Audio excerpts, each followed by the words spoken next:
Hey everyone, welcome back to Meghan and Harry Tales, where we dive deep into the royal drama and uncover the real stories that the British press don't want you to hear. I'm your host, Adrian, and today's episode is going to send chills down your spine. We're talking about the latest wave of palace leaks surrounding Kate Middleton, and yes, you read the title right, Prince William is reportedly behind disturbing rumours involving even Kate's death. It's wild, unsettling and honestly heartbreaking. Before we get into it, don't forget to hit that subscribe button and turn on notifications so you never miss a fresh drop of truth. Let's get into it because this royal tea is boiling.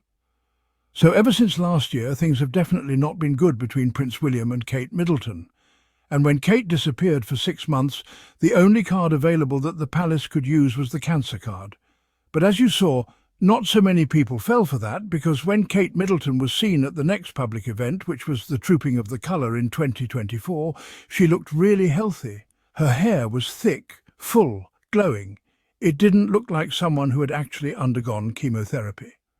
And obviously, since then, things have just been spiralling. Their statements don't match. For example, when they said Kate had undergone preventive chemotherapy, that was revealed by Sky News. But then we had another statement that Kate was healed from cancer. Those are two very contradicting things. Even now, when they try to bring up the cancer narrative as an excuse for Kate missing events, most people don't believe it anymore. Recently, when Kate missed the Royal Ascot, and this was a cancellation made just 10 minutes before the event, speculation exploded online. People had so many questions. Honestly, if the palace had simply said Kate had a cold or wasn't feeling well, all this noise might have gone away. But they said nothing and instead kept leaking bizarre stories to the press. There have been countless media narratives about Kate Middleton floating around. And let's be honest, the palace has the power to shut all of this down. They've done it before, but this time they're choosing not to. And honestly, I can't say I feel any sympathy. In my opinion, the reason Kate missed Royal Ascot was possibly due to an argument with Prince William, most likely about their son, Prince George.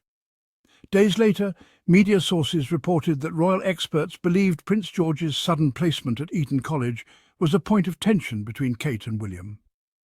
Apparently, Kate never wanted George to go there, but William insisted. And as usual, William won. So maybe Kate threw a tantrum or emotionally shut down, leading her to pull out of Royal Ascot at the last minute. Tom Sykes of the Daily Beast reported that Prince William arrived at the event looking particularly sombre. And if Kate had been truly unwell, would Carol Middleton and William really have shown up, smiling for the cameras? Probably not. Their presence suggests it was something else entirely, maybe a breakdown or perhaps just plain anger. Since then, the media narrative has gone wild. They've said everything from Kate is recalibrating her life to she refuses to be a people pleaser. For example, Rebecca English from the Daily Mail wrote an article titled "Why Catherine's Sudden Absence from Royal Ascot Was a Timely Reminder of Her Grueling Health Battle." But let's be real, no one believes the cancer story anymore.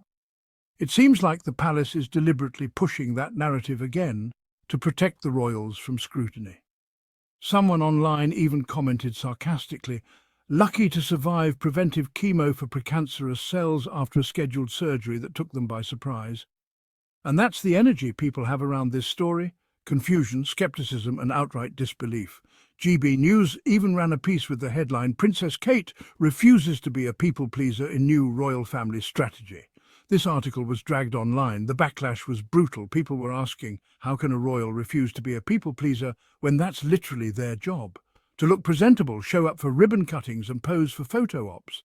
One person even said, "Would someone like to remind this lazy, grifting good-for-nothing what her job description is?" And another, "Who's going to tell the lazy bint that it's the people who pay for her clothes, Botox, palaces and hair extensions? If Kate can't do the job, she should go back to unboxing clothes at Jigsaw." Clearly the public isn't having it, but here's where things get even more suspicious. I don't think Kate is even the one giving these statements. It's far more likely that Prince William or even King Charles is behind this media campaign. There was a report that King Charles was embarrassed by Kate's last-minute cancellation at Royal Ascot. So what do? Leak stories to humiliate her. The palace is punishing Kate through the media, and they know exactly what they're doing, leaking specific narratives designed to provoke backlash.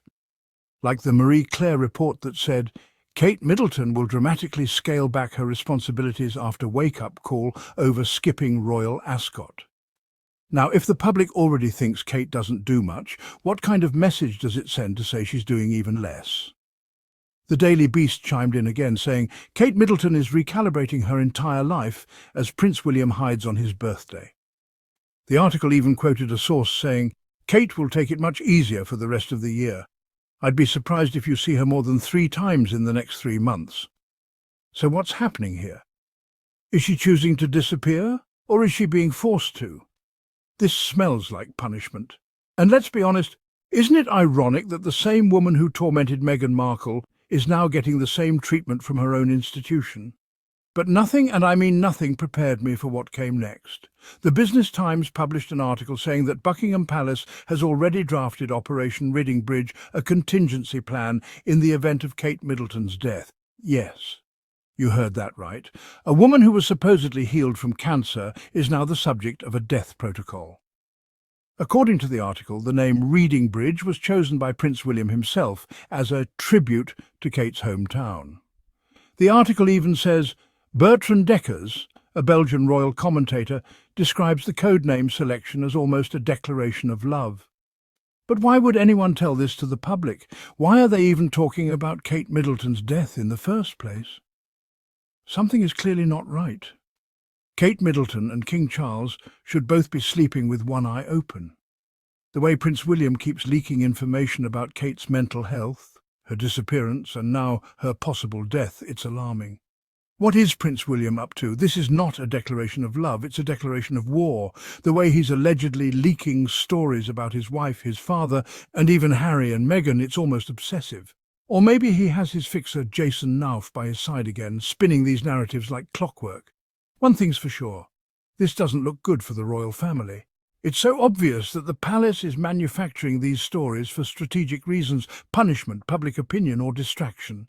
And honestly, if anyone deserves this kind of public reckoning, it's Kate Middleton, the same woman who allegedly made Meghan Markle cry, who reportedly ignored Meghan's kids, and who stood by silently as Meghan was dragged through the mud by the press.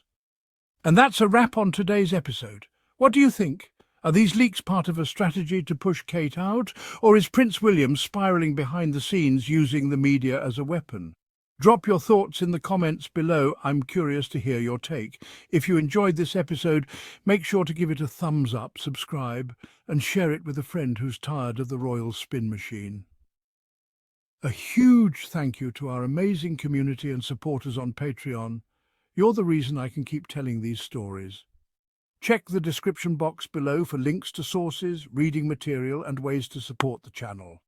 Until next time, stay curious, stay kind, and keep championing truth and transparency.